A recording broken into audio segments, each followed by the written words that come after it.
Good morning बच्चों। हमारा छठा चैप्टर इतिहास का भक्ति सूफ़ी परंपराएं। भक्ति सूफ़ी परंपराओं में वो दर्शन और वो इतिहास है जो मध्यकाल में भारत में जिसका उदय हुआ। और इस काल के अंदर भारत में दो परंपराएं लगभग समानांतर चलीं। एक सूफ़ी आंदोलन था और एक भक्ति आंदोलन था। बहुत से इतिहासकार कहते हैं कि भक्ति आंदोलन सूफ़ी आंदोलन से प्रभावित था, तो कुछ इतिहासकार कहते हैं कि सूफ़ी आंदोलन भक्ति आंदोलन से प्रभावित था। यानी दोनों की अगर हम बात करें तो दोनों एक ही प्रकार से चले और दोनों आंदोलन का उद्देश्य एक ही था, समाज के अंदर सौहार्द स्थापित करना, समाज के अंदर भाईचारा स्थापित करना और समाज के अंदर जो बुराइयां हैं उनको दूर करना। जो मुस्लिम धर्म की कठोरता थी और जटिलता थी उसको दूर किया सूफ़ी आंदोलन ने। और जो हिंदू धर्म के अंदर जो उस समय तक कुछ परेशानियां आ गई थी और इस तरह से कठिनाइयां आ गई थी, उनको दूर करने का काम किया भक्ति आंदोलन ने। तो इस तरह से दोनों आंदोलन का जो उद्देश्य है वो एक तरह से समाज का सुधार ही था। भक्ति आंदोलन से क्यों कहते हैं, इसके पीछे तर्क ये है क्योंकि इन संतों के द्वारा दिया गया उपदेश एक तरह से जो है वो भक्ति के आधार पर था। यानी ये संत जो है वो प्रभु की भक्ति करते थे, ईश्वर की भक्ति करते थे और उसी के आधार पर इन्होंने जो है समाज सुधार और समाज में एक नया संचार करने की कोशिश की। तो इसलिए आंदोलन का नाम सूफ़ी आंदोलन और भक्ति आंदोलन पड़ गया। अब इन दोनों घटनाओं को हम एक ही चैप्टर में पढ़ते हैं। तो पहले हम स्टार्ट करेंगे सूफ़ी मत, यानी सूफ़ी मत है क्या और इसका आंदोलन में इसमें क्या इसका अर्थ है। पहले हम इसके महत्वपूर्ण तथ्य देख लेते हैं इस चैप्टर के। तो पहला है, अलवार विष्णु एवं नैनार शिव के उपासक संत थे। ये बच्चों ध्यान रखना, एमसीक्यू क्वेश्चंस में ये सब पूछे जाते हैं, इसलिए मैंने एक बार इसको दोहरा रहा हूँ। अलवार यानी कि विष्णु भक्त, नैनार यानी कि शिव भक्त। खालसा पंथ की स्थापना जो है वो सिख धर्म से संबंधित है और खालसा पंथ को गुरु गोविंद सिंह ने स्थापित किया था। कबीर के जो पद हैं वो गुरु ग्रंथ साहिब में भी मिलते हैं और कबीर की जो दोहे और रचनाएं हैं वो बीजक में संग्रहित हैं। असम में वैष्णव धर्म के मुख्य प्रचारक जो थे वो शंकर देव थे। सूफ़ी शब्द का अर्थ है पवित्र या साफ।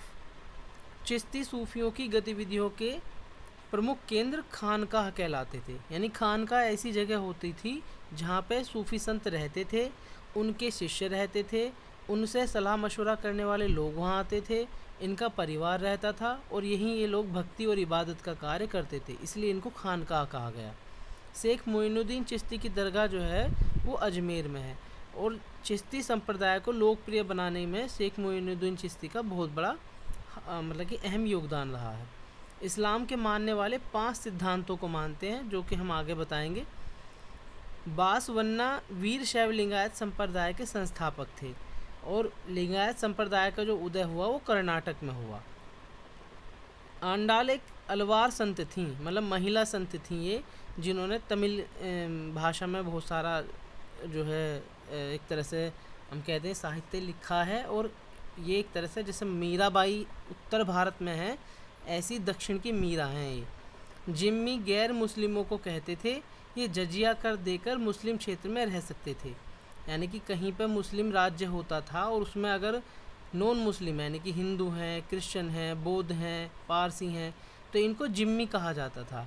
ये लोग तभी उस क्षेत्र में रह सकते थे जब ये मुस्लिम शासकों को जो है जजिया कर दे देते थे।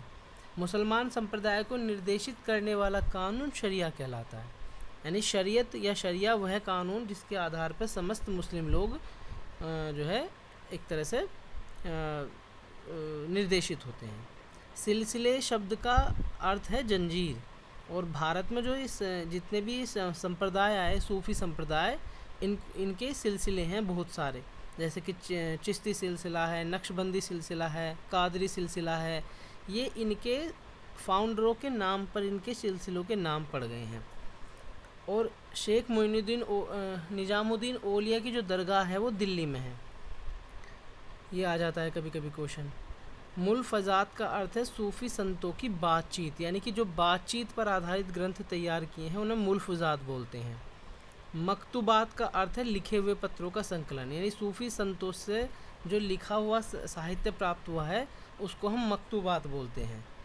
ये 15 पॉइंट मैंने नोट कराए हैं, इनको थोड़ा ध्यान से अगर हम समझेंगे तो ये MCQ में आ जाते हैं। अब बात करते हैं सूफ़ी शब्द का आखिरकार अर्थ क्या है। तो देखो, सूफ़ी शब्द जो है उसकी उत्पत्ति जो है सूफ़ से मानी जाती है, जिसका अर्थ है ऊन। जो लोग अरब में ऊन के चोंगे पहनते थे और इबादत करते थे, ये सफ़ेद ऊनी वस्त्र जो है वो सच्चाई का द्योतक थी, और इसीलिए जो है इन लोगों को सूफ़ी कहा जाने लगा, नहीं सूफ़ पहनने वाले सूफ़ी। एक तो मत ये है। दूसरा मत ये है कि सोफिया शब्द जो है वो लैटिन भाषा का है। सोफिया शब्द का अर्थ होता है पवित्र या साफ़, यानी कि कुछ लोग मानते हैं कि इस शब्द की उत्पत्ति सोफिया शब्द से हुई है। और तीसरा ये है कि मक्का मस्जिद के सामने एक चबूतरा है जिसका नाम है सुफ़ा, और इस पर बैठकर जो लोग अल्लाह की इबादत करते थे वो सूफ़ी कहलाए। इस तरह से सूफ़ी शब्द के जो है 3 अर्थ निकलते हैं। यदि क्वेश्चन में पूछा जाए सूफ़ी शब्द का अर्थ लिखिए, तो आप इनको और थोड़ा डिटेल करके लिख सकते हो। सूफ़ियों की चिश्ती खानका, यानी कि इसमें क्या होता था। चिश्ती खानका में शेख निजामुद्दीन औलिया की खानका प्रसिद्ध थी। ये दिल्ली में यमुना किनारे ग्यासपुर में स्थित थी। इस खानका में सभी समुदायों के लोग अनुयायी बनने और इबादत करने के लिए आते थे। विभिन्न समस्याओं पर शेख से सलाह के लिए भी लोग आते थे।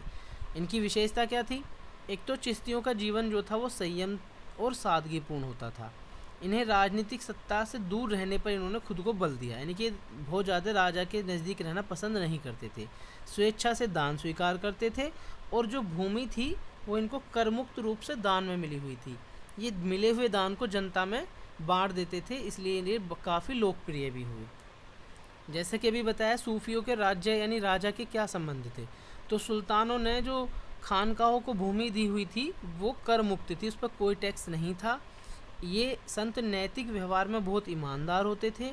इनकी चमत्कारी शक्ति और विद्वता से लोगों में इनका गहरा विश्वास हो गया था, और तत्कालीन शासक सूफियों से समर्थन और संबंध चाहते थे। वो चाहते थे कि इनका मार्गदर्शन और समर्थन हमें मिलता रहे। कभी कभी सूफी संत दरबार में उच्च पदों पर भी आसीन होते थे। जैसा कि सूफी मत के नियम या सिद्धांत या शिक्षाएं क्या है सूफी मत की। गुरु की महत्वता। सूफी का मतलब है कि गुरु की यहाँ पे महत्वता बहुत ज़्यादा है।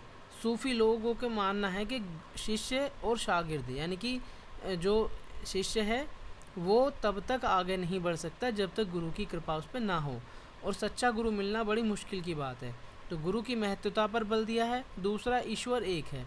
सूफियों का ये मानना है कि ईश्वर एक है, अल्लाह एक है, गॉड एक है, यानी कि वह अलग अलग नहीं है, सभी का ईश्वर एक है। और यह जो है इस बात को अच्छे से कहते थे कि इसे हम सबको मान लेना चाहिए। सौंदर्य और प्रेम। सूफियों की जो सबसे बड़ी खूबसूरती है इनके दर्शन की, वो ये है कि इन्होंने स्वयं को जो है कहा है कि जब तक आपके अंतरात्मा में सौंदर्य और प्रेम नहीं जागेगा, यानी कि प्रकृति के प्रति आपका नज़रिया और आपके अंदर का प्रेम नहीं जागेगा, तो तब तक आप जो है अल्लाह को या जो वो गॉड है, जो वो उच्च ताकत है, उसको प्राप्त नहीं कर सकते। सौंदर्य का मतलब ये भी इन्होंने रखा है, इन्होंने कहा कि खुद जो है जो हमारा ईश्वर है वो एक तरह से हमारा जो है प्रेमी है और हम उसकी प्रियतमा है। यानी कि इन्होंने अपने एक दूसरे को इस तरह से देखा है कि यदि हम अच्छे से उसको प्रेम करेंगे तभी वह जो है हमें प्राप्त करेगा। कर्मवाद पर विश्वास। सूफियों का एक दृढ़ विश्वास है कि जब तक व्यक्ति कर्म नहीं करेगा अच्छे, तब तक उसको अच्छा फल प्राप्त नहीं होगा। सांसारिक वासनाओं का त्याग। सूफियों का मत है कि जितनी भी हमारे पास में ऐसी भौतिक चीज़ें हैं जो हमें अपनी तरफ आकर्षित करती हैं, वो हमारे पतन का कारण है। इसलिए हमें सांसारिक जो भी भौतिक भोगविलास की वस्तुएं हैं उनका त्याग हमेशा करना चाहिए। ईश्वर से भय। सूफियों का मत है कि हमें ईश्वर से भय खाना चाहिए, क्योंकि ईश्वर ही वह ताकत है जो हमारे कर्मों के हिसाब से हमारे फल निश्चित करता है। उदारता और पवित्रता। सूफियों का मानना है कि हमें उदार बनना चाहिए सभी के प्रति, चाहे वो जीव मात्र में कोई भी है, सभी के प्रति उदार होना चाहिए और हमारा जीवन जो है वो पवित्र होना चाहिए। 8वां है सत्य में विश्वास। सूफियों का दृढ़ विश्वास था कि सत्य बहुत बड़ी शक्ति है, सत्य में ईश्वर का वास है, और यदि हम सत्य के साथ नहीं हैं तो फिर हमारे कोई भी कर्म फलीभूत नहीं हो सकते।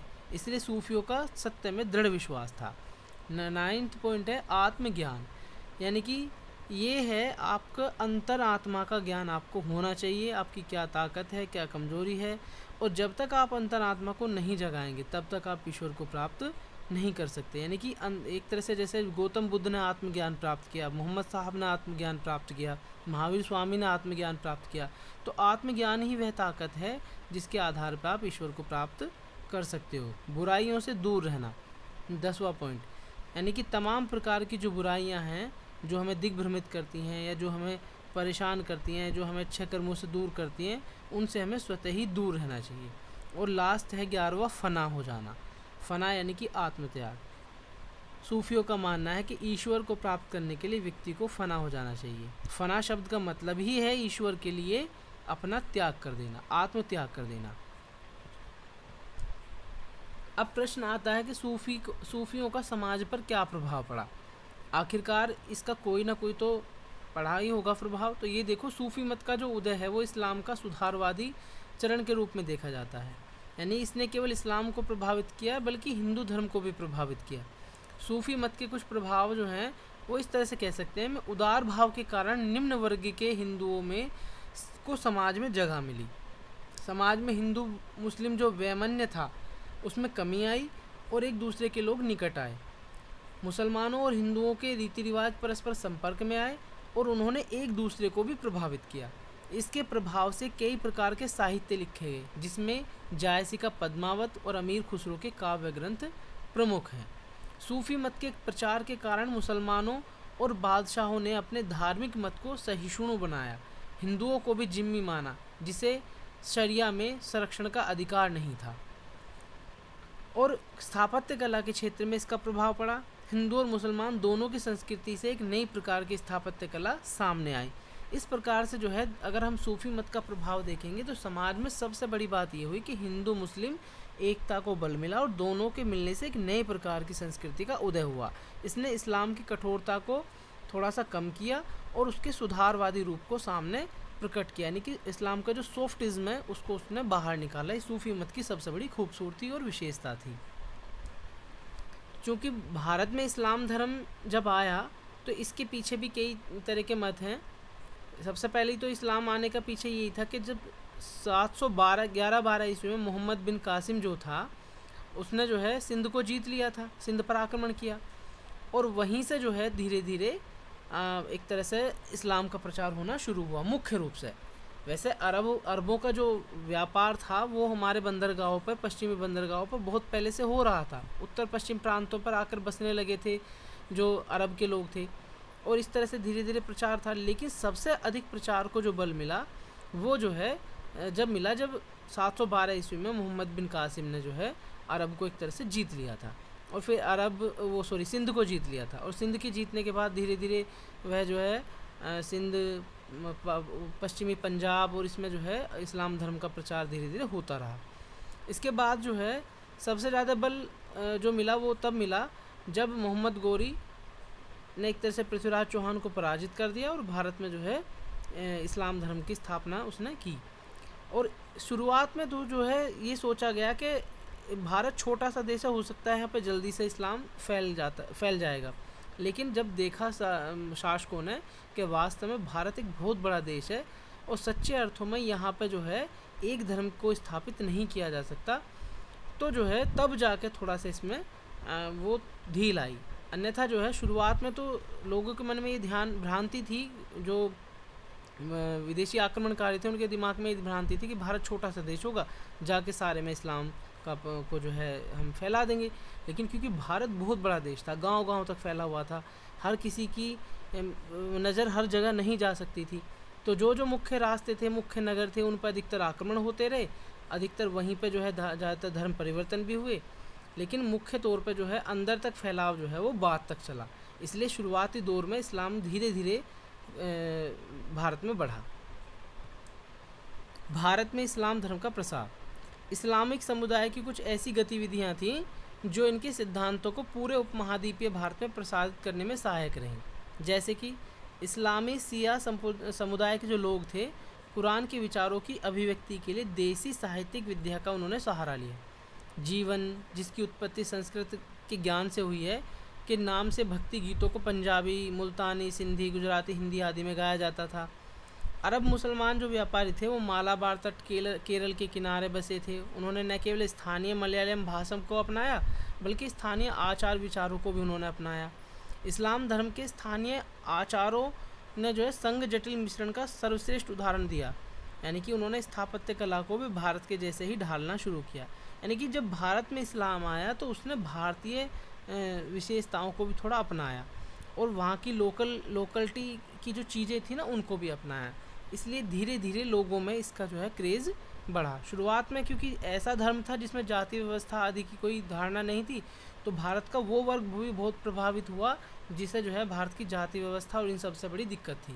तो इस तरह से शुरुआत में जो है इसका बड़ा फ़ायदा मिला। दूसरा, जब शुरुआत में इस्लाम भारत में आया तो वहाँ जो लोकल भाषाएं थीं, लैंग्वेज थी जैसे जहाँ गुजरात में गुजराती, सिंध में सिंधी, मुल्तान में मुल्तानी, तो इन सब में उन्हीं की भाषाओं में वहाँ पर इसका प्रचार प्रसार हुआ। तो इससे वहाँ के लोगों को बड़ी मदद मिली इस धर्म को समझने में। अब बात करते हैं कि इस्लाम धर्म की आखिरकार शिक्षाएं क्या हैं। तो जैसे मैं पहले बता रहा था महत्वपूर्ण तथ्य में, वो 5 नियम क्या हैं। पहला है कि अल्लाह मुसलमानों के लिए एकमात्र ईश्वर है, पैगंबर मोहम्मद साहब उनके दूत हैं। यानी कि पैगंबर मोहम्मद साहब जो प्रोफिट हैं वो जो है उनके दूत हैं, और ईश्वर जो है वो एक है, उसको अल्लाह कहा गया। तो इस तरह से जो है मोहम्मद साहब ने ईश्वर के जो उपदेश हैं, अल्लाह के जो उपदेश हैं, उनको सबको बताया है। दूसरा, एक दिन में 5 बार नमाज पढ़ना इस्लाम का प्रमुख दूसरा आधार है, दूसरी शिक्षा। तीसरा, धार्मिक और नैतिक लाभ के लिए खैरात दान देना। इसको एक तरह से हम जो है बताते हैं कि 2.5% जो आपकी इनकम है, मुस्लिमों के लिए कहा गया है कि वो अपनी 2.5% इनकम जो है वो दान के लिए देंगे, ताकि उसमें जो समाज के लिए ज़रूरी काम है वो होते रहें। चौथा है रमज़ान, यानी कि रोज़ा रखना, उपवास रखना। रमज़ान जो है, जब 1 महीने का रमज़ान होता है तो उसमें जो है सब प्रत्येक मुसलमान के लिए कहा गया है कि वह है जो है रोज़ा रखे। और 5वां है हज, यानी कि जीवन में एक बार मक्का की यात्रा करना, यानी हज करना ज़रूरी है। तो ये 5 शिक्षाएं इस्लाम की हैं जो सामने आप देख रहे हैं।